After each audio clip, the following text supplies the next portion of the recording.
تو مجھے اچھی طرح یاد ہے، میں اپنی تشفی کے لیے جب یہ مضمون بیان کیا تھوڑا سا کسی جگہ پہ ڈرتے ڈرتے، تو بعد میں ایک بزرگ جو اپنے ہی ساتھی تھے انہوں نے مجھ سے کہا کہ اس کا فائدہ کیا ہے؟ تو میرے پاس کوئی جواب نہیں تھا کہ اس کا فائدہ کیا ہے۔ آج میرے پاس جواب ہے، اس وقت میرے پاس کوئی جواب نہیں تھا کہ اس کا فائدہ کیا ہے۔ تو بہرحال میں یہ چیز آپ کے سامنے رکھوں کہ اس پر میری ایک درجے میں مطالعہ بھی ہے، سوچ و غور و فکر اور تدبر بھی ہے، قرآن مجید کا اور احادیث پر کے حوالے سے ہے، اور بہت سارا کچھ پڑھا بھی ہے اس کے اوپر، کسی درجے میں آپ کہہ سکتے ہیں کہ تھوڑی بہت تحقیق بھی ہے۔ تو اس لیے آج آپ کے سامنے، اچھا میں ہمیشہ اسے بیان کرنے سے عاجز رہا ہوں، عاجز اس لیے رہا ہوں کہ اتنا پھیل گیا یہ سب کچھ، اس سب کو سمیٹنا جو ہے نا وہ، اور کسی ایک جگہ پہ اکٹھا کرنا، یہ ایک علیحدہ مشقت تھی۔ ترتیب و تدوین آپ کہہ لیجئے، مرتب کر کے ایک خیال ہے جو ہے ذہن میں آپ کے، وہ ایک شان میں تو آپ کو ساری چیز کی سمجھ آتی ہے، لیکن یہ کہ اب اسے بیان کرنا ہے، پریزنٹنگ فارم میں لے کے آنا، ایک علیحدہ وہ اوکھا کام۔ اور میں نے بعض مواقع پہ کوشش بھی کی، یہ کام شروع کیا اور پھر رہ گیا، اور اس کا وجہ شاید یہ بھی تھی کہ لوگوں کو بھی اتنی دلچسپی اس موضوع کے ساتھ نہیں تھی۔ اب یہ جو ہے نا، ہر شر کے اندر خیر ہوتا ہے، ہر خیر کے اندر بھی کوئی کانٹا جیسے پھول کے ساتھ ہوتا ہے تو اس کے ساتھ شر جڑا ہوتا ہے۔ تو اب یہ جو کوئی دنیا میں ہوا تو اس سے مجھے بھی موٹیویشن ملی، اور مجھے لگتا ہے کہ اب وہ ذہن بھی کھلے ہیں کہ یار اس پہ بات کی جا سکتی ہے۔ تو اب میں آپ کے سامنے وہ بات کرنا چاہ رہا ہوں، لیکن مجھے آپ سے ایک تعاون درکار ہے۔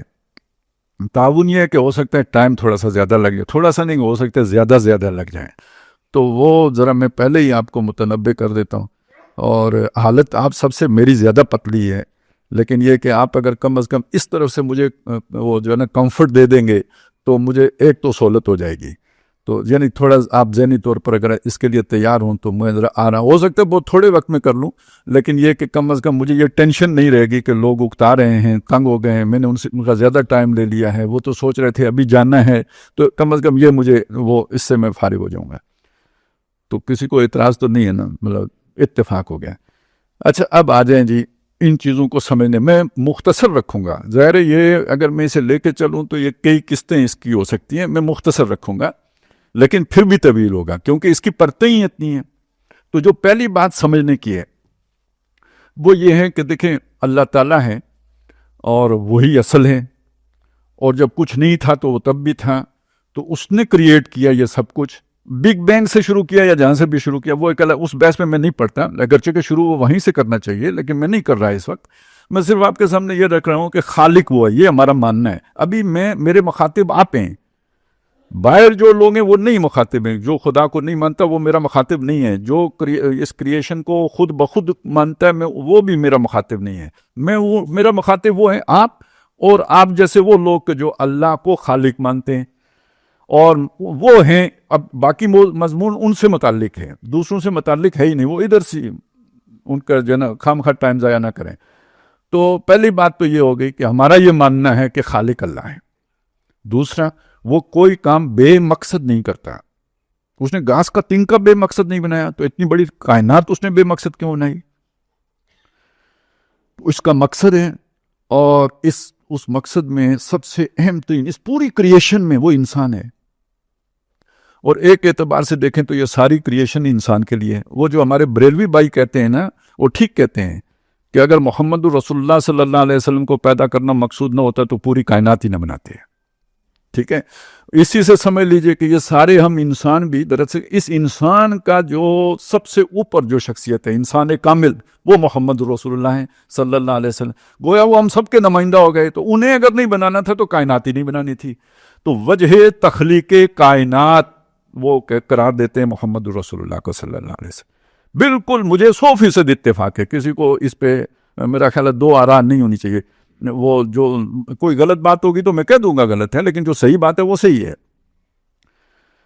تو آپ صلی اللہ علیہ وسلم وجہ تخلیق کائنات ہیں، اور وہ انسان ہے، اور اس انسان کے بنانے کا ایک مقصد ہے جو یہاں پہ اللہ تعالیٰ نے بیان کیا ہے، جو میں نے آیات جو شروع میں تلاوت کی تھی، وَإِذْ قَالَ رَبُّكَ لِلْمَلَائِكَةِ إِنِّي جَاعِلٌ فِي الْأَرْضِ خَلِيفَةً۔ اس سے ایک پتہ لگا کہ انسانوں سے پہلے فرشتے موجود تھے، کائنات بن چکی تھی، فرشتے بھی موجود تھے، دوسری جگہوں سے پتہ چل جائے گا جن بھی موجود تھے. یہ انسان گویا کائنات فرشتوں جنات کے بعد چوتھی مخلوق ہے, ٹھیک ہے, جس کا یہاں پہ ذکر ہو رہا ہے.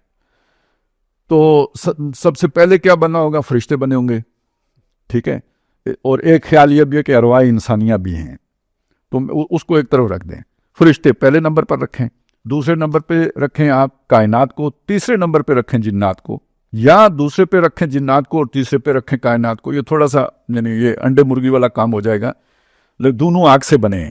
یہ اب سائنس بھی مانتی ہے کہ کائنات جو پہلے وہ ناری کرہ تھا نا جس میں وہ دھماکہ ہوا ہے, تو یہ سارا جو ہے نا کائنات وجود میں آئی ہے, تو وہ بھی آگ ہے اور جن بھی آگ سے بنا ہے. تو یہ وہ نور سے پہلی مخلوق بن گئی, نور کی واو اڑا کے الف لگائیں تو نار بن گئی, تو نار سے پھر آگے یہ سب کچھ بنا. اور جب یہ خاک ہوگی, نار راکھ بن گئی, یہ زمین کی اوپر خاک آ گئی, تو اب یہاں سے اللہ تعالیٰ نے اس مٹی سے انسان کو بنایا. کیسے بنایا اس چکر میں ابھی نہیں پڑھتا, لیکن میں آپ کو صرف یہ بتا رہا ہوں, یہ وہ جو ہے نا ترتیب ہے اللہ کی بنانے کی.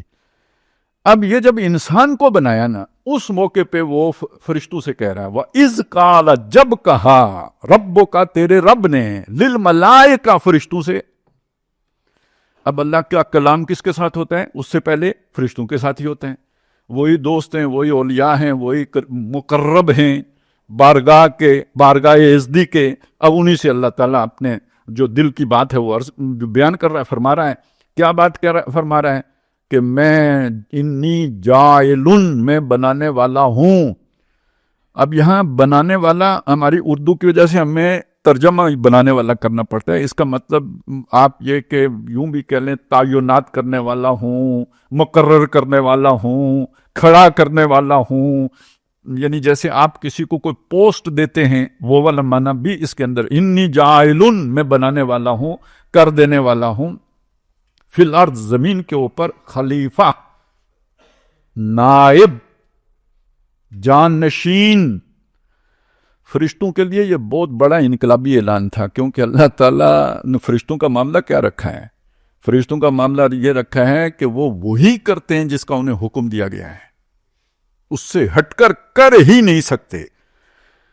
تو جب ان کے سامنے یہ بات آئی کہ ایک ایسی کوئی ہستی اللہ بنانا چاہتا ہے جو جانشین ہوگی, تو جانشین میں تو وہ رنگ ہوگا جو مالک کا رنگ ہے, صبغت اللہ, اللہ کا رنگ. اور یہ کہ فطرت اللہ التی فطر الناس علیہا, لوگوں کی فطرت وہی ہے جس پر جو اللہ کی فطرت ہے, اسی پر اللہ نے لوگوں کو بنایا ہے.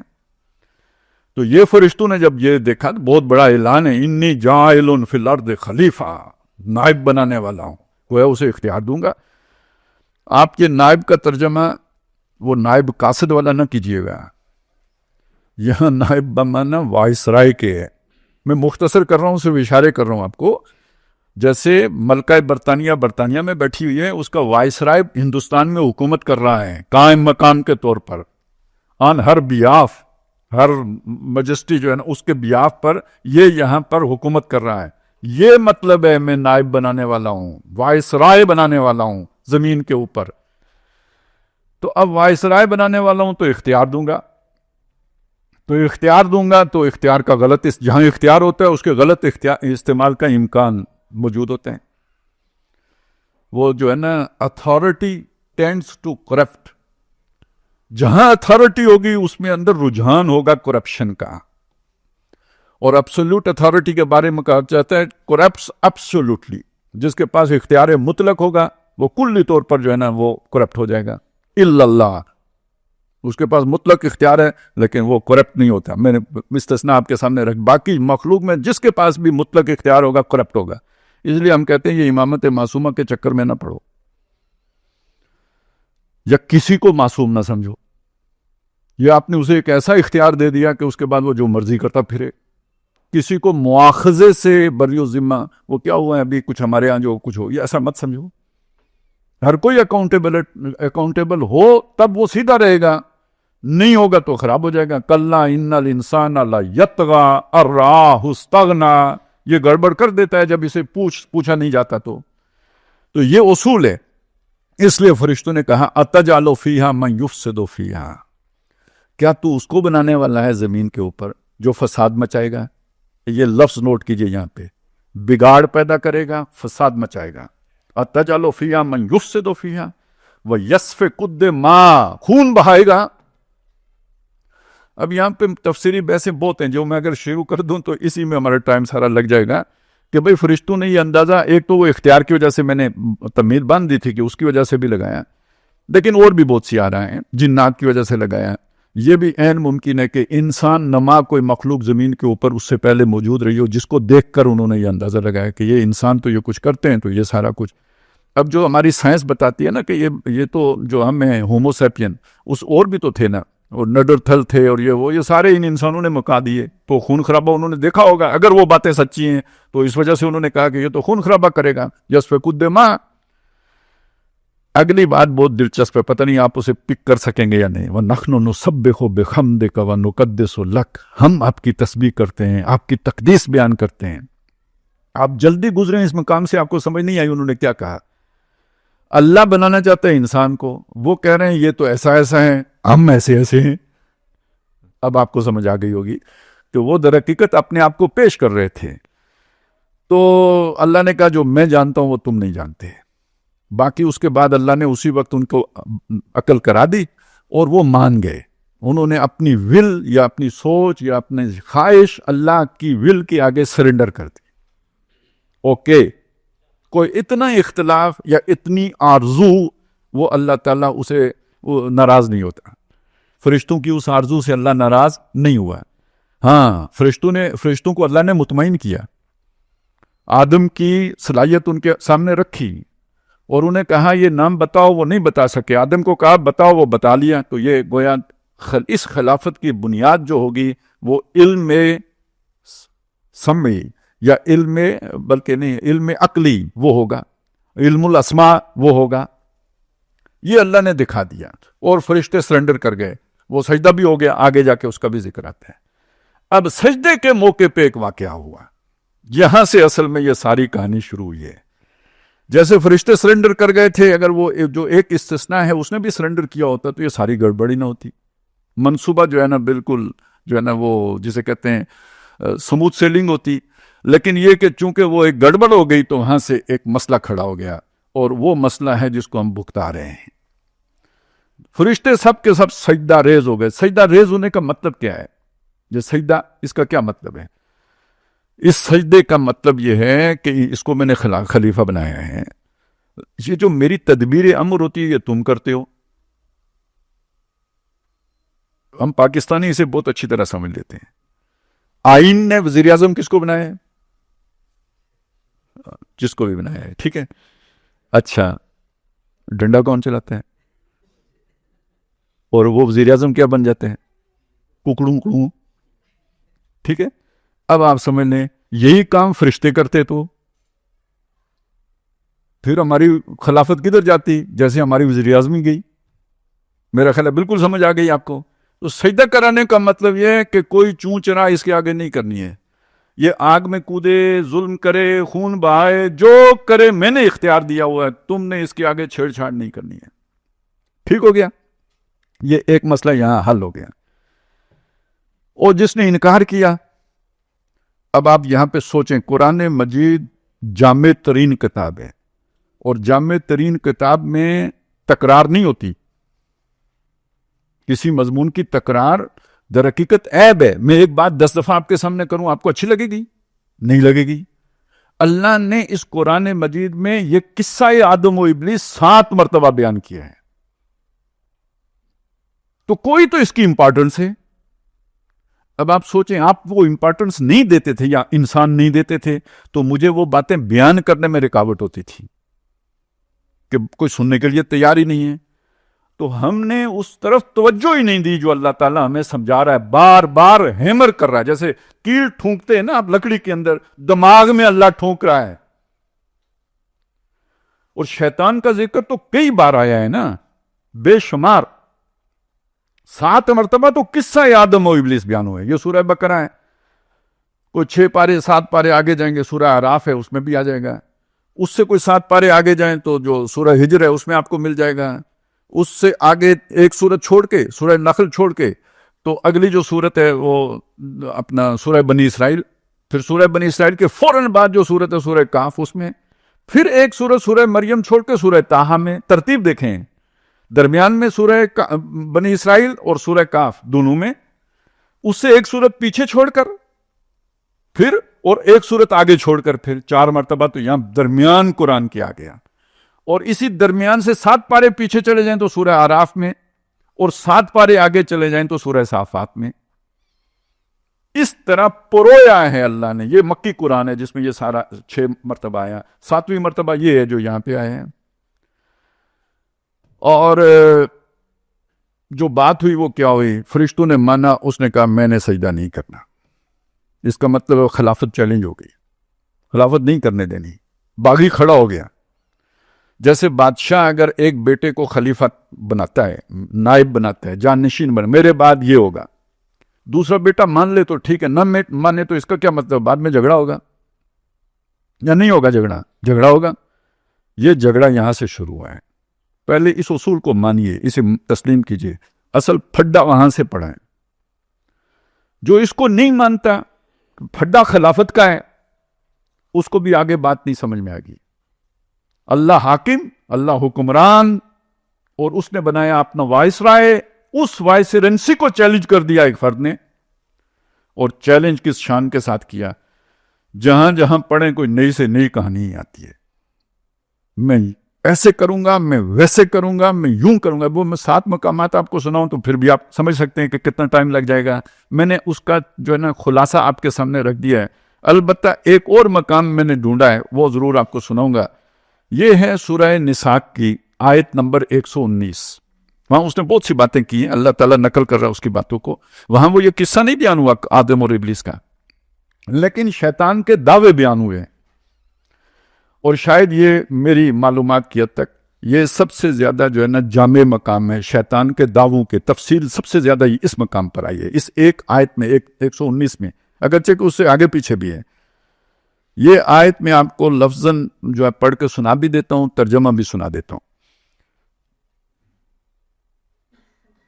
اس سے آگے پیچھے بھی اسی کا ذکر ہے. اس پر اللہ نے لعنت کر دی، یہ کیا، وہ اس نے دعویٰ کیے تھے، فلانے کیے تھے. لیکن یہ ایک آیت یاد کر لیں، 119 نمبر سورہ نساء کی.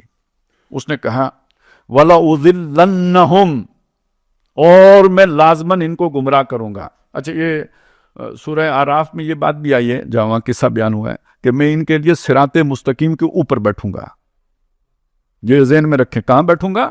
صراط مستقیم کے اوپر بیٹھوں گا. جو ہدایت پر چل رہے ہوں گے ان کو گمراہ کروں گا نا. تو یہ اب سمجھیں، جو صراط مستقیم پر چل رہے ہوں گے ان کو کیا کروں گا؟ گمراہ. وَلَأُضِلَّنَّهُمْ، ان کو بھٹکاؤں گا. یہ گمراہ کا مطلب سمجھیں کیا ہوتا ہے؟ گم، کوئی شے گم ہو گئی، گم. راہ، راستہ، صراط مستقیم راستہ ہے، وہ ان سے گم کراؤں گا. کلیئر؟ یہ ہے مطلب اُضِلَّنَّهُمْ. میں ان کو اُضِلَّنَّهُمْ، میں انہیں لازماً گمراہ کروں گا. اور کیا کروں گا ان کے ساتھ؟ وَلَأُمَنِّيَنَّهُمْ، میں انہیں امیدیں دلاؤں گا. یہ کیا چیز ہوتی ہے؟ کیریئر، کاروبار، 19 کو 20 بنانا، ایک اچیو کر کے مزید کی جد و جہد، اور حل من مزید، کچھ اور بھی مل جائیں. یہ بھوک کبھی مٹتی دیکھی ہے آپ نے؟ جن لوگوں کو یہ بھوک لگ جائے کبھی مٹتی دیکھی ہے؟ 1 ارب ہو جائے مٹ جائے گی، 2 ارب ہو جائے مٹ جائیں گی، 10 خرب ہو جائے مٹ جائے گی، نسلوں کا جمع کر کے مٹ جائے گی. یہ بھوک کون لگاتا ہے؟ جس کو لگی ہو وہ جان لے لگانے والا کون ہے. یہ کام، وہ کام، فلانا کام، ڈھینگا کام، یہ کر لوں، وہ کر لوں، ایسا کر لوں، ویسا کر لوں، پھر اس کے بعد توبہ کروں گا، پھر چلا لگاؤں گا. تبلیغ والوں کو وعدہ کر کے ٹرخاتا رہتا ہے. یہ کام باقی ہے. تو یہ امیدیں، دنیا کی امیدیں، وشفل تھنکنگ، یہ وہ جو وہ قصہ نہیں آتا اس والا، چلی، شیخ چلی والا، یہ انڈے ہیں، پھر یہ کروں گا، پھر یہ کروں گا. ہم سب شیخ چلی ہیں، اور یہ شیخ چلیوں کو پھونکے مارنے والا میں ہوں. آگے چلیں. یہ لفظ بہت اہم ہے جو اب آ رہا ہے. وَلَآمُرَنَّهُمْ، اور میں لازمن ان کو امر کروں گا. اب میں نے اس کا ترجمہ جان بوجھ کے نہیں کیا. اس کا ترجمہ جو نظر حسین صاحب نے کیا ہے وہ میں پہلے آپ کو سناتا ہوں. اور انہیں میں سکھاؤں گا. اور مولانا امین حسن اصلاحی نے کیا ہے انہیں میں سجھاؤں گا. یہ مجھے ان کے ترجمے سنانے کیوں پڑے؟ اب میں نے قدیم ترجمے نہیں سنائے کیونکہ وہ آپ کے لیے آؤٹ ڈیٹڈ ہو گئے نا. ذرا تھوڑا نزدیک والا ترجمہ سنایا ہے. اور اصلاحی صاحب کو خاصا ماڈرن آدمی سمجھا جاتا ہے. میں نے ان کا ترجمہ سنایا ہے. تو آپ یہ بات سمجھیں کہ یہ جو امر کا معنی ہمارے ذہنوں میں بیٹھ گیا ہے یہ مکمل معنی نہیں ہے. یہ صرف ایک معنی ہے، حکم دینا. جیسے حاکم حکم دیتا ہے وہ بھی امر ہی ہوتا ہے، اسی لیے اسے آمر کہتے ہیں یا امیر کہتے ہیں، حکم دینے والا. لیکن یہ جو امر کا لفظ ہے اس کے اندر آخر یہ جو معنی صرف اتنا نہیں ہے، مشورہ دینے کو بھی امر کہتے ہیں. آپ نے کسی کو مشورہ دیا، آپ نے اسے امر کیا. آپ نے کسی کو سکھایا، آپ نے کسی کو سجایا، آپ نے کسی کو پڑھایا، آپ نے کسی کو مائل کیا، یہ سب امر ہے. تو یہ سب ذہن میں ہوگا تو یہ یہاں پہ سمجھ میں آئے گی کہ وہ کیا کہہ رہا ہے، میں انہیں سکھاؤں گا. اب میں بعد میں آؤں گا کہ وہ سکھائے گا کیسے، لیکن آپ اللہ کا یہ لفظ بیان کیا ہوا ہے، اس کے معنی کو سامنے رکھتے ہوئے اسے ذہن میں بٹھائیں وہ کرے گا کیا. وَلَآمُرَنَّهُمْ، میں لازماً ان کو سکھاؤں گا. یہ جو اسلوب ہے نا، اس سے زیادہ تاکید کا اسلوب عربی میں ممکن ہی نہیں ہے. لام تاکید بھی ہے، نون ثقیلہ بھی ہے. مضارع کے اوپر جب لام تاکید داخل ہو تو وہ تاکید کا معنی دے کے یہ کام لازماً کروں گا، یہ لازماً ہوگا. نون خفیفہ آ جائے تو گویا ڈبل تاکید ہو گئی، نون ثقیلہ آ گیا تو ٹرپل تاکید ہو گئی. اس سے آگے تو کوئی تاکید کی گنجائش نہیں. ترجمہ اردو میں کر ہی نہیں سکتے ہم. کیسے کریں؟ لازماً لازماً لازماً سکھاؤں گا تو بےہودہ سا ترجمہ ہو جائے گا. تو اس کو ذہن میں رکھیں، یہ بات ہے، یہ میں کروں گا، سکھاؤں گا، انہیں پڑھاؤں گا. کیا پڑھاؤں گا؟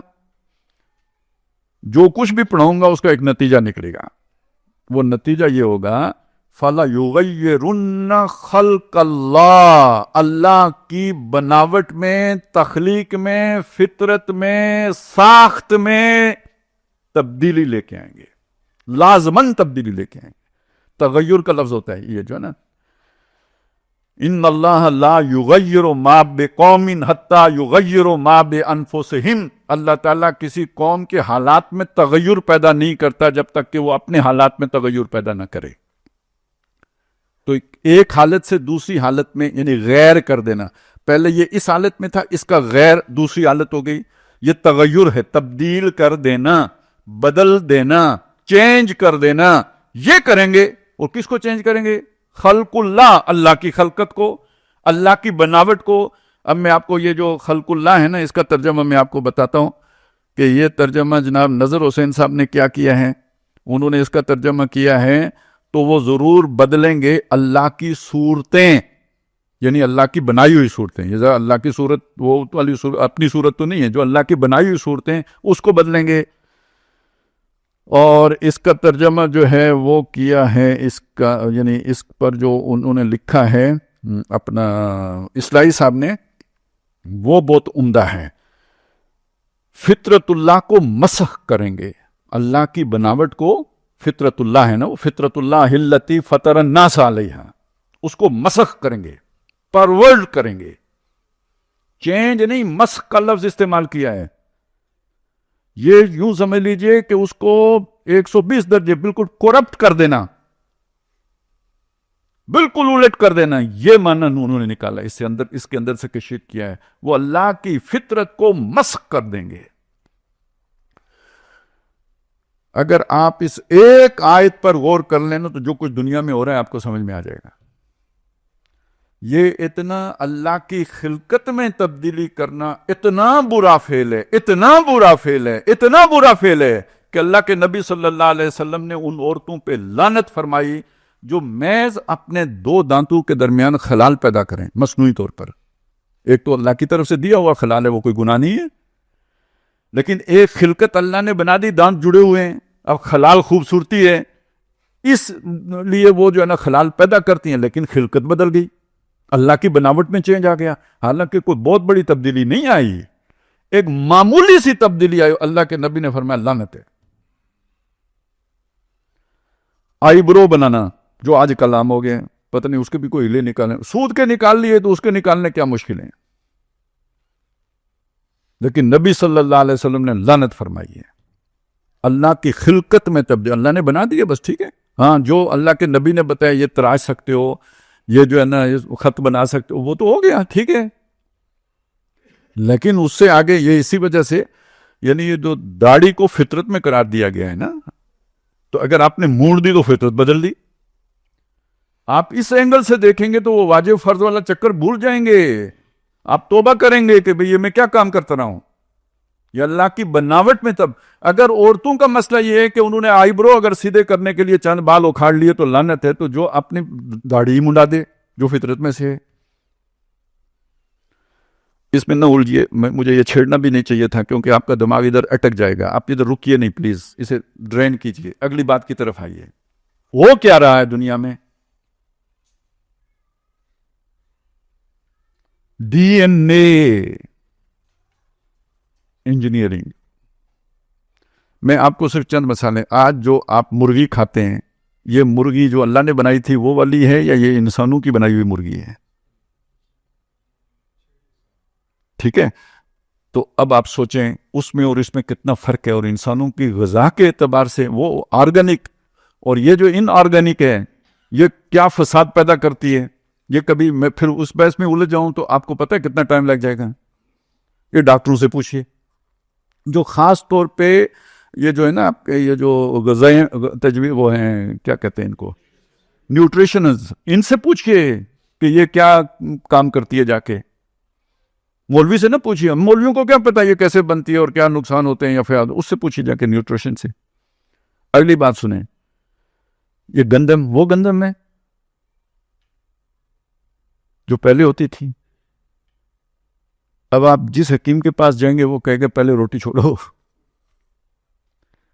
یہ تمہاری بیماریوں کی ساری وجہ یہ گندم بنی ہے. جب اس میں وہ اس کی فطرت بدلیں گے آپ تاکہ زیادہ پیدا ہو, تو وہ جو اللہ نے بیلنس رکھا تھا وہ ڈسٹرب ہو جائے گا. تو جب اس میں فساد ہو گیا یا نہیں ہو گیا, اب وہ آپ کھائیں گے تو وہ فساد آپ کے اندر آیا. لَيُفْسِدَ فِيهَا وَلَيُهْلِكَ الْحَرْثَ وَالنَّسْلَ, کھیتی بھی برباد کریں گے, نسل بھی برباد کریں گے. یہ باتیں آپ کو اس طرح سمجھ بھی نہیں آ سکتی جب تک یہ پورا آپ کے سامنے نہ ہو. تو یہ شیطان نے کہا تھا میں انہیں وہ طریقے سکھاؤں گا کہ جس کے نتیجے میں اللہ کی بنائی ہوئی چیزوں کو چینج کریں گے اور چینج کر کے فساد پیدا کریں. وہ جو فرشتوں نے کہا تھا فساد کرے گا, شیطان نے کہا تھا میں وہ فساد ان سے کرواؤں گا. کروانے کے لیے ان کے ڈی این اے کو بھی بدلوں گا. اب آپ یہاں تک پہنچ گئے نا, ڈی این اے چینج کر سکتے ہیں. کرنے کے لیے میں ان کی جو ہے نا وہ غذائیں بھی فسادی بناؤں گا, ہر چیز ایسی کر دوں گا کہ ان کے لیے بہت آسان ہو جائے گا. اب آپ یہاں پہ رکھ لیں, میں شاید بھول جاؤں بعد میں, صرف یہیں پہ آپ کے سامنے رکھ دیتا ہوں کہ یہ وہ ایپسٹین کے جو سارا جو چکر چلا ہے, اس میں وہ جو ویکسین پلاتے ہیں نا اس کے لیے فنڈنگ کون کر رہا تھا؟ Bill Gate. اور بل گیٹس کے ساتھ اس کی جو گفتگویں ہوئی ہیں اس میں یہ بھی شامل ہے کہ ہم نے انسانوں کی ایک اعلیٰ نسل تیار کرنی ہے, اور یہ بھی شامل ہے کہ بیکار نسل کو ختم کرنا ہے. اور ایک اور بات بھی اس نے کہی ہے, میں یہ چاہتا ہوں کہ پوری دنیا میں میرے ڈی این اے سے جو ہے نا وہ نسل پھیلے. اب یہ سوائے سائنس کے طریقوں کے اور طریقے سے تو ممکن نہیں ہو سکتا تھا. اب آپ یہ سوچیں کہ یہ جو مختلف ویکسینیشنز ہوتی ہیں اور کیا ہوتی ہیں اس کے پیچھے کیا کیا فساد ہوگا. دیکھیں بعض لوگوں کو اللہ تعالیٰ بعض چیزیں الہامی طور پر ودیت کر دیتا ہے, انہیں اس کی ساری انٹلیکچوئل ڈائمنشن نہیں معلوم ہوتی, وہ کھڑے ہو جاتے ہیں کہ نہیں کرنا, یہ کام پتہ کچھ نہیں ہوتا کیوں نہیں کرنا, لیکن وہ چیزیں بے بنیاد نہیں ہوتی. میں وہ بنیادیں آپ کے سامنے رکھ رہا ہوں. اب یہ چیزیں چھپی تو نہیں رہ گئی. اب آپ سوچیں 6 مہینے پہلے یہ بات میں آپ سے کہتا ہے, آپ سے آدھے لوگ اٹھ کے مجھ سے لڑتے. ڈاکٹر تو مانتے ہی نہیں, ان کو جو وہی ہوئی ہے نا وہ WHO سے, کیا WHO ہے, ورلڈ ہیلتھ آرگنائزیشن, اس کے مقابلے میں قرآنی وہی بیچاری کی کیا حیثیت ہے. اس WHO کو کون کنٹرول کر رہا تھا؟ اسی جزیرے سے وہ بھی کنٹرول ہو رہی تھی. WHO ساری پریزنٹیشنز ہیں وہاں سے بن کے آتی ہیں. تو اب خیر یہ میں نے ایک بیچ میں یوں سمجھے سائیڈ ایشو بیچ میں ڈال دیا ہے، صرف یہ کہ آپ کو یاد رہے یہ ساری بات، یہ اس کے ساتھ جڑ جائے. آگے چلیں. یہاں تک آپ کو سمجھ آئی کہ شیطان نے یہ کچھ کرنا ہے. اس میں ایک اور چیز کا میں اضافہ کر دوں. سورہ بنی اسرائیل میں جب یہی قصہ آدم و ابلیس آیا تو ایک اور بات بھی کہی گئی. وہ کیا ہے؟ اللہ نے اس نے اللہ سے کہا، دعویٰ کیا، اسجد لمن خلقت طینا، تو مجھے کہتا ہے میں سجدہ کروں، کیا میں اس کو سجدہ کروں جس کو تو نے گارے سے بنایا ہے؟ یعنی مجھے آگ سے بنایا ہے، میں اسے سجدہ کروں گھٹیا کو؟ اور اگلی بات کیا کہی؟ لئن اخرتنی الی یوم القیامہ، اگر تو مجھے قیامت تک موقع دے دے، مجھے اپنے جوہر دکھانے کا موقع دے دے، لاختنکن ذریتہ الا قلیلا، میں اس کی ذریت اچک لوں گا. بلکہ یہ اچکنا کیا، اختنکن یوں سمجھے وہ نہیں ہم جانور کو مورکھ ڈالتے یا نتھ ڈالتے. اب وہ کدھر جائے گا؟ جس کے ہاتھ نتھ کی رسی جس کے ہاتھ میں ہوگی ادھر جائے گا. میں نتھ ڈال دوں گا اس کو، اس کی اولاد کو، بس تھوڑے سے بچیں گے. اب اللہ نے جواب کیا دیا، فَذْهَبْ فَمَنْ تَبِعَكَ مِنْهُمْ، ان میں سے جو تیرا تابع ہوگا، وہ جنہیں تو سکھائے گا تو وہی کریں گے. فَمَنْ تَبِعَكَ مِنْهُمْ فَإِنَّ جَهَنَّمَ جَزَاؤُكُمْ جَزَاءً مَوْفُورًا، تم سب کا ٹھکانہ دوزخ ہوگا. کیوں؟ وہ جس مقصد کے لیے میں نے انسان کو پیدا کیا تھا وہ اس کے لیے نااہل ثابت ہو جائیں گے تو اب ان کا وجود بیکار ہے. سب کا ٹھکانہ دوزخ ہوگا. وَاسْتَفْزِزْ مَنِ اسْتَطَعْتَ، بہت اہم باتیں آ رہی ہیں اس میں، اس لیے سنا رہا ہوں. یہ میں نے یہ سنا دیا یہ کہ کیا کیا کروں گا، امیدیں دلاؤں گا، گمراہ کروں گا، اور یہ بھی کروں گا کہ میں انہیں اللہ کی خلقت میں تبدیلی کرنا میں سکھاؤں گا انہیں، کیونکہ میں جانتا ہوں انسان کے کل پرزے سارے. میں انہیں بتاؤں گا DNA کیا ہے اور کیسے چینج ہوگا، یہ سب میں سکھاؤں گا انہیں. اور یہاں پہ مختلف بات ہے، وہ کیا ہے؟ وَاسْتَفْزِزْ مَنِ اسْتَطَعْتَ مِنْهُمْ، بچلا لے، گمراہ کر لے ان میں سے جس کو بھی تو کر سکتا ہے، بے صوتے کا، اپنی آواز سے. ایک مطلب وہ کوئی سکھا رہا ہے تو بھی آواز سے سکھائے گا. اور ویسے یہاں آواز جو ہے نا خاص آواز مراد ہوتی ہے، غنا، موسیقی،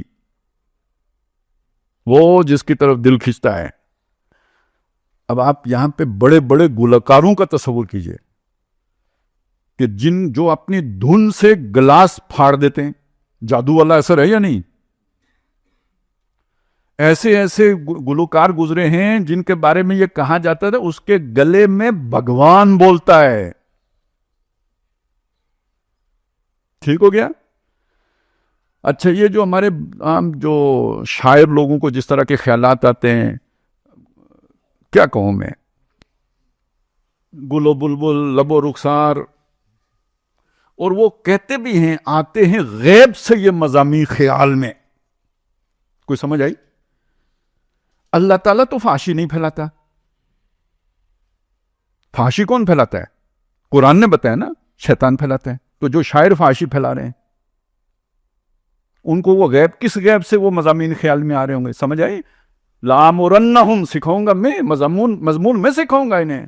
زخرف القول غرورا، دلکش باتیں ہوں گی، جیسے سنہری چیز ہوتی ہے اس طرح سنہری اسلوب، سنہری الفاظ، سنہری جو ہے نا وہ ان کی ہوگی، وہ طرز ہوتی ہے نا، وہ طرز بے دل میں ریختہ کے نا، تو وہ طرز ہوتی ہے. تو یہ طرزیں انہیں میں سکھاؤں گا. تو گمراہ کر ان کو ان کی آوازوں سے، اپنی آواز سے، بے صوتے کا.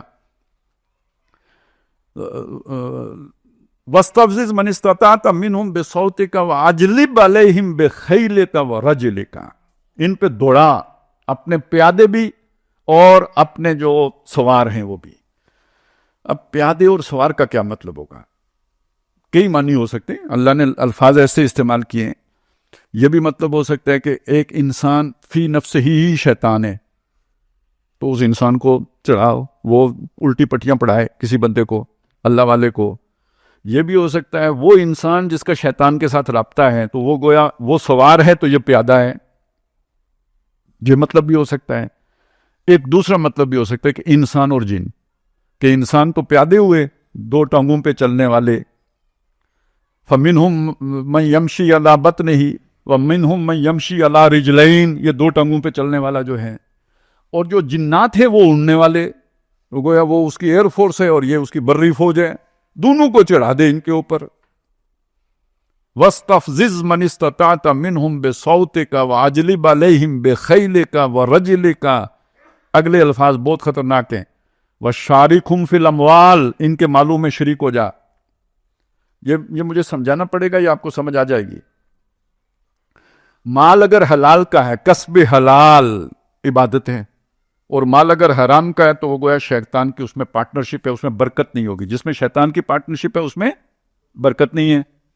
اب اسی پہ رکھ کر اگلا لفظ بھی پڑھیے، وَشَارِكْهُمْ فِي الْأَمْوَالِ وَالْأَوْلَادِ، اولاد میں بھی ان کا شریک ہو جا، اور اس کو بھی اسی پر سمجھیے، حلالی اولاد اور حرامی اولاد۔ اب وہ جو ایپسٹین نے سوچا تھا میرے ڈی این اے سے بنے وہ حلالی ہوگی، اور وہ جو کلنٹن نے کہا تھا فلانی سن تک ہماری اکثریت جو ہے نا born without any wedlock peoples پر مشتمل ہوگی، یہ ایجنڈا ہے جو کسی ایپسٹین کے جزیرے سے آتا ہے۔ وہی ایجنڈا ہے جو یہاں پہ وہ قوانین بناتا ہے کہ شادی کو مشکل کر دو، وہ رسومات ایجاد کرتا ہے شادی مشکل ہو جائے، وہ قوانین بنواتا ہے۔ بیوی کو گھور کے دیکھا 3 سال اندر، بیوی کو طلاق کی دھمکی دی 3 سال اندر، گھر میں کسی اور کو رکھا، بیوی کو اعتراض ہوا 3 سال اندر۔ بندہ کہتا ہے بیوی رکھنے کی کیا ضرورت ہے، سستے میں جب مقصد حل ہو جاتا ہے تو بیوی، وہ شیخ رشید نے کہا تھا دودھ مل جاتا ہو تو بھینس پالنے کی کیا ضرورت ہے، اور جب بھینس دولتیاں بھی مارے، بھینس 3 سال اندر بھی کر دے تو پھر تو اور بھی کوئی ضرورت نہیں ہے۔ بدماشی سمجھے آپ کس کا ایجنڈا ہے؟ اور اللہ کے نبی صلی اللہ علیہ وسلم کی وہ رہنمائی ذہن میں رکھیں۔ وہ جب شیطان تخت لگا کے بیٹھا ہوتا ہے اپنا پانی کے اوپر، شام کو رپورٹ لیتا ہے، فیڈ بیک۔ اب وہ کوئی آتا ہے میں نے جنگ عظیم کرا دی، کوئی کہتا ہے کیا کر دیا، ایک چھوٹا سا جو ہے نا بوتنا سا آتا ہے، وہ کہتا ہے میں نے میاں بیوی کے درمیان لڑائی کرائی، کہ میاں بیوی کے وہ اٹھ کے اسے گلے لگاتا ہے، اصل کام تو نے کیا۔ اللہ کے نبی کچھ سمجھانا چاہ رہے ہیں ہمیں، گھر تباہ کرنا شیطان کا ایجنڈا ہے۔ وہ جو فساد ہو، کیوں؟ اولاد ہی فسادی پیدا ہوگی۔ گھر ہوگا تو رحمان کے بتائے ہوئے جو پروٹوکول ہے اس کے مطابق ہوگا تو رحمان کی حفاظت میں ہوگی، شیطان کا اثر نہیں ہوگا۔ اور اس گھر کی پروٹیکشن کے بغیر اور اللہ کے پروٹوکول سے ہٹ کر پیدا ہوگی، وہ شیطان کے اثر میں ہوگی۔ فساد گویا بنیاد میں ہی سے شامل ہو گیا۔ اس لیے وہ چاہے اللہ کے نبی نے فرمایا شر الثلاثۃ ولد الزنا، 3 ہے نا، ایک جو پیدا ہوا، 2 وہ ہیں جنہوں نے وہ کرتوت کی، ان میں سب سے شریر نتیجہ ہوتا ہے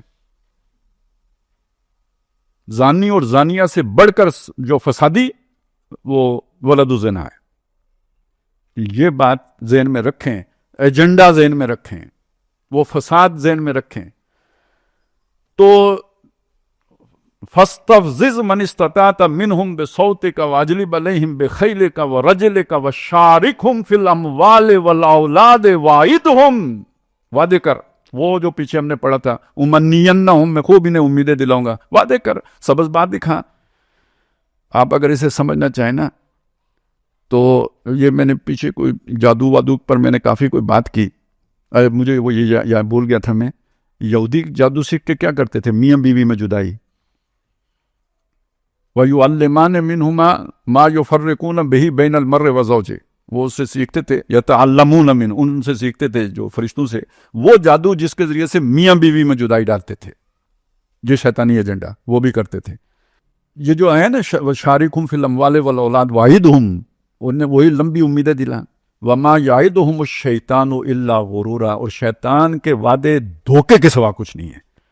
تو میں آپ کو بتا یہ رہا تھا کہ یہ جو جزیرے پہ جو لوگ جاتے تھے، تو بلکہ وہ واقعہ سنا رہا تھا، وہ پچھلے دنوں میں نے کوئی اس طرح کی بات کی نا، تو کوئی ہندو ہے اس نے نیچے کمنٹ کیا ہے کہ یہ آپ لوگ خام خام ایک مسلمان اور ایک کسی اور کا ذکر کیا، یہ جادو کے پیچھے پڑے ہوئے ہیں، حالانکہ جادو میں بہت انرجی ہے. ٹھیک ہے، یہ نوٹ کریں، جادو میں بہت انرجی ہے. اگر آپ اس چیز کو سمجھیں تو اگلی بات بھی سمجھیں. ہمارے ایک بہت بڑے سائنٹسٹ تھے جنہوں نے یہ بات کہی تھی کہ ہمیں جنات سے بھی انرجی حاصل کرنی چاہیے. اس پہ لوگ بہت ہنسے تھے. اب آپ کو سمجھ آئی جنات میں انرجی ہے. جادو جو ہے یہ جنات اور انسانوں کے بامی میل ملاپ سے آگے چلتا ہے، تو یہ وہ انرجی ہے. ٹھیک ہو گیا؟ اگلی بات سمجھیں. یہ جو لوگ اس جزیرے پہ جاتے تھے سارے پہلے ہی سے بہت بڑے بڑے لوگ ہیں. اس کو لوگ سیکس سکینڈل کے طور پر اور ہنی ٹریپ کے طور پر دیکھ رہے ہیں. بالکل غلط. شیطان سے انرجی لینے کے لیے جاتے تھے. اب آپ سوچیں، یہ ایک اچھے گلوکار کو یہ انرجی چاہیے یا نہیں چاہیے؟ یہ کسی بھی شعبے کے ایکسپرٹ کو ایکسیلنسی کے لیے یہ انرجی چاہیے یا نہیں چاہیے؟ وہ سائنٹسٹ ہو، وہ خطیب ہو، وہ گلوکار ہو، وہ پلیئر ہو، کسی بھی کھیل کا پلیئر ہو، ہر ایک کو یہ ایکسیلنسی چاہیے. اور یہ اس انرجی کے بغیر ممکن نہیں ہے جو اس جزیرے سے ملتی تھی. باقی یہ جو بادشاہ لوگ ہوتے ہیں ان کو تو وہ تو پاور، خیر فرعون کو بھی چاہیے تھی تو آج کے لوگوں کو بھی پاور چاہیے. یہ ایک وجاہت ہوتی ہے جو بندے کو دوسرے پہ روب پڑ جائے. لوگ آپ کے جو ہے نا، اب یہ اتنے بڑی تعداد میں لوگ، بندے کو گھر والے گھاس نہیں ڈالتے، یہ اتنی بڑی مخلوق بندوں کے پیچھے کیسے چل پڑتی ہے؟ یہ کرزمیٹک پرسنالٹی کیسے بنتی ہے؟ یہ کرزما کون دیتا ہے؟ دیکھیں یہ نبیوں کی پرسنالٹیز بھی ایسی ہیں، وہاں کرزما اللہ کی طرف سے ہوتا ہے، وہ بھی کرشماتی شخصیت ہیں. دجال کی شخصیت بھی کرشماتی ہوگی، اس کو وہ انرجی کون دے گا؟ اگر یہ دو باتیں آپ آمنے سامنے رکھ کے دیکھ لیں تو یہ دونوں کا مقابلہ آپ کو سمجھ میں آ جائے گا. یہ سب اس کرزمے کے لیے جاتے تھے، اس انرجی کے لیے جاتے تھے، اس کے بغیر یہ ہو نہیں سکتا تھا. اچھا اب آگے چلیں. بات کیا ہو رہی تھی؟ یہ شیطان ہے جس نے خلافت کے رستے میں رکاوٹ ڈال لی تھی. یہ اس کا منصوبہ ہے جو آپ کے سامنے آ گیا. اب یہ اس نے کرنا کیسے ہے؟ ابھی ہم نے صرف ایک چیپٹر پڑھا ہے، ٹھیک ہے؟ ابھی اس نے کرنا کیسے ہے؟ کرنا اس نے اس طرح ہے کہ اس نے انسانوں میں سے اپنے دوست بنانے، اس کے بغیر نہیں ہو سکتا. اب دیکھیں اس نے بھی دوست بنانے، کس نے؟ اللہ نے بھی. اور ادھر اس نے بھی دوست بنانے. اللہ کا دوست کون ہے؟ نبی ہیں، ایمان والے ہیں.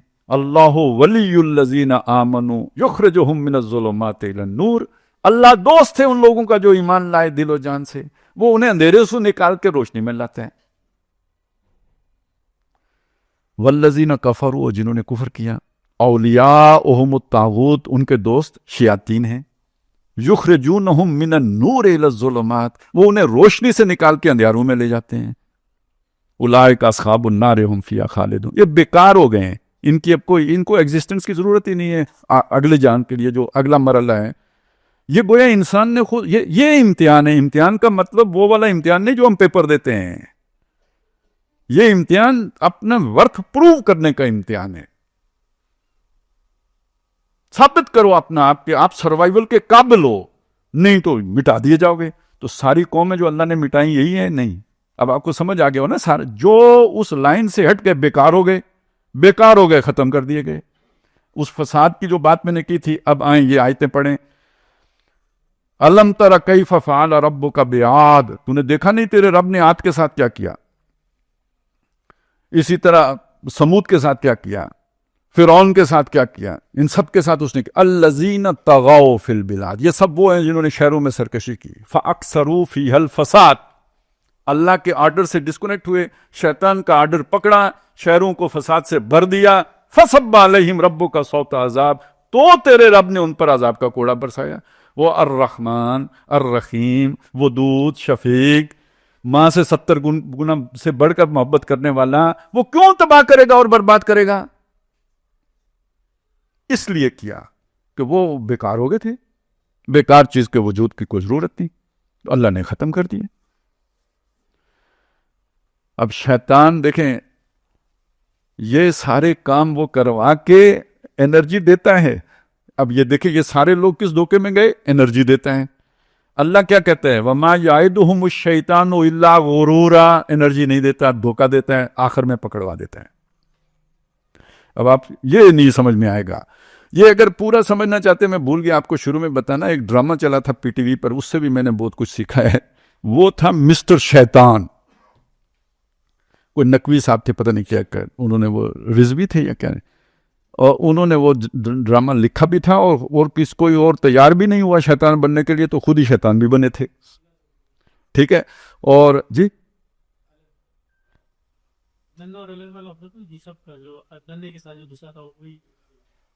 نہیں وہ نہیں، یہ کمال احمد رضوی تھے. ہاں جی، ننا کا نام کمال احمد تو نہیں تھے. ایسا مجھے کنفیوز نہ کریں، مجھے تقریر کرنے دیں. اچھا، میں آپ کو جو اس بات کو سمجھیں کہ وہ جو مسٹر شیطان کا رول تھا نا، وہ کسی کو سمجھ نہیں آتا. ایک بندہ ہے، اس کو وہ کہتے ہیں دولت مند بننے کے لیے جو ہے نا ہیروئن اسمگل کرنی پڑے گی. وہ کہتے ہیں میں کیسے کروں؟ وہ کہتے ہیں مدد کروں گا. وہ اسے لے جاتا ہے، اس جگہ پہ لے جاتا ہے جہاں پہ بکتی ہے، سودا کرواتا ہے، بڑا ہر طرح سے فیسیلیٹیٹ کرتا ہے. پھر گاڑی کا انتظام کرتا ہے، سب کچھ کرا کے نا، تو جب وہ ایئرپورٹ پہ پہنچتا ہے نا، تو وہ ایف آئی اے والے کو خود بتا کے پھنسا دیتا ہے. اب یہ سمجھ میں نہیں آیا کہ ابھی تک یہاں تک دوست تھا، تو یہ ابھی آ کے اس نے پکڑوا کیوں دیا؟ یہ آپ کبھی نہیں سمجھ سکیں گے اگر آپ غزوہ بدر کے احوال سورہ انفال میں نہ پڑھیں. وہ ابو جہل کو، وہ ہمت ہار رہا تھا ابو جہل، تو اسے کہا فکر نہ کرو میں تمہارے ساتھ ہوں. وہ ایک قبیلے کا سربراہ بن کے آ گیا کہ ہم بھی آپ کو سپورٹ کریں گے، آپ فکر ہی نہ کریں. خود شیطان اپنے اصل روپ میں نہیں ہے، ابو جہل کو نہیں پتا یہ شیطان ہے. وہ ایک آدمی بن کے آ گیا، سردار کنانا یا کوئی اس طرح کا قبیلہ، اس کا سردار بن کے آیا کہ آپ ہماری طرف سے فکر مندی نہیں، ہم تو آپ کے ساتھ ہی ہیں. اور جب بدر میں پہنچایا نا، ہم نے سامنے جب لشکر کھڑے ہو گئے، اس نے کہا اللہ حافظ. اس نے کہا ابھی چھوڑ کے جا رہے ہو اس موقع پہ؟ انہوں نے کہا جو میں دیکھتا ہوں وہ تجھے نظر نہیں آتا، اب جاؤ. آپ شیطان کا ایجنڈا سمجھیں، وہ آپ کا دوست نہیں، وہ کسی کا دوست نہیں، وہ نہ ٹرمپ کا دوست ہے. اب دیکھیں، اللہ کی دوستی سچی دوستی، شیطان کی دوستی دھوکے کی دوستی. وہ نہ ٹرمپ کا دوست ہے، نہ یہودیوں کا دوست ہے، نہ انسانوں کا دوست نہیں. وہ دوستی کا دھوکہ دیتا ہے. وہ اگر یہودیوں کا دوست ہے تو ان کو دھوکہ دینے کے لیے ان کا دوست ہے، اور وہ دھوکہ کھا رہے ہیں کہ اس کے ساتھ دوستی کر کے بیٹھے ہوئے ہیں. وہ اگر عیسائیوں کا دوست ہے تو وہ دھوکہ کھانے کے لیے، ساری دھوکے کی دوستی ہے. لہذا وہ پھر یہ جو فائلز جو ہوتی ہیں نا، ایک موقع پہ آ کے ریلیز کر دے، اس کا ایجنڈا جب پورا ہو جاتا ہے، وہ توبہ کا دروازہ تو اب بند ہو گیا، اب پکڑوا دو. پکڑائیں گے تو توبہ کا دروازہ بند ہوگا. اگر آپ وہ کتاب پڑھیں تلبیس ابلیس، اس میں بہت سے ایسے واقعات لکھے ہوئے ہیں. ایک راہب کا واقعہ ہے، حدیث میں آیا ہے، وہ بیان ہوا ہے ادھر، کہ وہ نیک آدمی تھا، وہ آخر کرتے کرتے پھنس گیا. اس کے بعد وہ اس کا راز اس نے افشا کیا خود لوگوں کے خواب میں آ کے. اب بندہ سمجھے گا اللہ نے خواب دکھایا، شیطان نے خواب دکھایا، سچا خواب دکھایا. پکڑا گیا. اس کے بعد جب اسے سزائے موت ہو گئی تو شیطان اس کے پاس آیا، اسے کہتے ہیں یار میں تمہیں بچا سکتا ہوں. کہتے کیسے؟ مجھے سجدہ کرو. اب وہ راہب جو ہے اسے سجدہ کرتا ہے، وہ سجدے کے بعد کھلا کے ہنستا ہے. اب جتنی جلدی تجھے پھندا لگے اتنا اچھا ہے، توبہ کا رستہ بند، شرک کر لیا تو نے. آپ شیطان کو سمجھیں، اور یہ اللہ ہمیں سمجھا رہا ہے. اس سورہ انعام میں آیا ہے وَكَذَلِكَ نُفَصِّلُ الْآيَاتِ، ہم اس طرح اپنی آیتیں کھول کھول کے تفصیل سے بیان کرتے ہیں. وَلِتَسْتَبِينَ سَبِيلُ الْمُجْرِمِينَ، تاکہ مجرموں کے رستے کا تمہیں پتہ لگ جائے. ہمیں اس کی فکر ہی نہیں ہوتی، ہم وہ سنتے ہی نہیں، پڑھتے ہی نہیں، دیکھتے ہی نہیں. اللہ سمجھا رہا ہے کہ مجرموں کا رستہ بھی تمہیں آنا چاہیے، صرف صراط مستقیم ہی نہیں، مجرموں کے رستے کا بھی پتہ ہو. تو یہ شیطان سب سے بڑا ہمارا دشمن، اور دشمن کے بارے میں نو ہاؤ ہی نہ ہو تو کتنا بڑا خطرہ. ہم نے دیکھیں شیطان کی سوچ آتے ہی 2 سینگ آ جاتے ہیں. وہ شیطان اگر ایسا ہو تو آدم علیہ السلام اسے دیکھ کے گمراہ ہوتے، اس کی باتوں میں آتے. ہر فراڈیا معصوم چہرہ رکھتا ہے. بدمعاش جس نے مونچھیں رکھی ہوں اسے کوئی مزاربہ کرائے گا؟ ویسے ہی میرے ذہن میں آ گیا من جانب اللہ، یہ سارے نیک لوگ تھے، اسی لیے تو بندہ پھنستا ہے۔ ابھی جس نے انضمام الحق کو جو ہے نا تھوک لگایا ہے، یہ ذہن میں رکھیں، یہ آپ کو پتہ ہی نہیں، فراڈیاں معصوم ہوتا ہے شکل سے، ہر ٹھگ اگر معصوم صورت نہ ہو ٹھگ سکتا ہی نہیں، اور ٹھگا لالچی جاتا ہے۔ تو یہ ہے، تم انہیں دو اور اس کے بعد انہیں پھنساؤ، ٹھگو ان کو جس طرح بھی تم ٹھگ سکتے ہو۔ تو یہ شیطان کو پہچانے، یہ ٹھگنے کے بعد یعنی اس کی دوستی سچی دوستی نہیں ہوتی، یہ کہتے ہیں جتنی جلدی اب دندے لگے اتنا اچھا، تاکہ دوزخ میں جائے، یہ اس کا منصوبہ ہے، ثابت کرنا اللہ کے سامنے یہ غلط آدمی تھا جس کو تو نے جو ہے نا وہ خلافت کے لیے پسند کیا تھا۔ یہ میرا خیال ہے ہم نے کم از کم شیطنت کو ایک حد تک تو بہت اچھی طرح سمجھ لیا، جو بھی اس کے ہتھیار ہیں وہ بھی ہماری سمجھ میں آ گئے۔ اب اگلے چیپٹر پہ چلتے ہیں۔ انسان نے جوں ارتقا کیا ہے سماجی، یہ میں فزیکل ارتقا کی بات نہیں کر رہا، آپ کہیں ڈارون کی طرف نہ چلے جائیں، سماجی ارتقا کی بات کر رہا ہوں۔ دیکھیں دو آدمی تھے، اما ہوا اور حضرت آدم۔ یا ایھا الناس اتقوا ربکم الذی خلقکم من نفس واحدہ وخلق منہا زوجہا، ایک خاندان، اس زمین پوری کے اوپر انسانوں کا ایک خاندان اکیلا، اس خاندان سے آج 7 ارب انسان دنیا میں ہے۔ تو یہ اس ارتقا کی بات کر رہا ہوں۔ یہ مختلف مراحل سے گزرا ہے، انسان کی تنظیم کے بھی مختلف مراحل رہے ہیں، کبھی خاندان ہے، قبیلہ ہے، برادری ہے، پھر وہ کرتے کرتے ریاست بنی ہے، آج آپ نیشن سٹیٹس کے دور میں زندہ ہیں، درجہ بدرجہ اوپر گیا ہے، یہاں تک پہنچا ہے۔ یہ جو انسان آگے بڑھا ہے نا، یہ فرد کی آزادی سمٹتی گئی ہے اور اجتماعیت کا جبر بڑھتا گیا ہے۔ اور ہمارا وہ دور ہے، کیمرے بھی لگ گئے، کوئی بات اب قانون سے ہٹ کر نہیں ہو سکتی، ہر جگہ کے لیے قانون بن گیا۔ پہلے اتنے قوانین نہیں تھے، اسی لیے سب سے تفصیلی احکامات قرآن میں آئے۔ تورات میں صرف 10 احکامات تھے، احکامات عشرہ کہتے ہیں ان کو، قرآن میں اتنی تفصیل آ گئی۔ تو جب تک تمدن سادہ تھا احکامات بھی تھوڑے تھے، جب تمدن پیچیدہ ہوتا گیا احکامات بڑھتے چلے گئے۔ ایک بات یہ سمجھ لیجیے، یہ تو ہمیں نظر آتا ہے، کیا شیطان نے بھی اپنی کوئی اسٹریٹجی میں فرق ڈالا ہوگا یا نہیں ڈالا ہوگا؟ یہ تمدن کے ارتقاء کا ہی ایک نتیجہ ہے کہ نبوت ختم کرتی۔ یہ بات آپ کو بھلی نہیں لگے گی، یہ آہستہ آہستہ آپ اگر بہت غور کریں گے تو سمجھ میں آئے گی کہ یہ ہمارا جو دور ہے نا، یہ شخصیت کی اطاعت کا یا تابعداری کا یا اتباع کا دور ہی نہیں ہے۔ وہ آخری دور تھا جس کو نبی صلی اللہ علیہ وسلم کو وہ بندے مل گئے کہ جو آپ کے گرے ہوئے وضو کے پانی سے جو ہے نا وہ منہ دھوتے تھے یا پیتے تھے اسے، آج کا انسان کے بس میں ہی نہیں ہے۔ یہ وہ یعنی اس ارتقائی عمل کے نتیجے میں فرق پڑا۔ اب ماں باپ کی کوئی نہیں سنتا، وہ جین زی کا تو کہتے ہیں کوئی اور ہی مخلوق ہے نا جی سے، نہ بریک ہے نہ ایکسلیٹر ہے، چلی جا رہی ہے خدا کے سہارے۔ تو اس زمانے میں شیطان کی اسٹریٹجی بھی سمجھیں، جیسے اللہ تعالیٰ نے نبوت کا دروازہ بند کر کے اس کی جگہ پہ ایک امت کا ادارہ کھڑا کر دیا۔ ہم کہتے ہیں اداروں کا دور ہے، تو شیطان نے بھی ادارے کھڑے کیے۔ اصل میں سمجھانا یہ چاہتا تھا، اور پوری جماعتیں پھر شکار کی۔ اب یہ والا جو حصہ ہے نا، اس کو سمجھیے، اس سب کے پیچھے اصل میں جو انسان کی جس چیز کو ایکسپلائٹ کیا گیا ہے وہ اس کی محرومی یا اس کا حسد ہے۔ یہ 2 الفاظ نوٹ کریں، یہ ایک ہی حقیقت کو بیان کرنے کے 2 الفاظ ہیں، محرومی یا حسد۔ شیطان کا اپنا مسئلہ کیا تھا؟ یہی 2 تھے،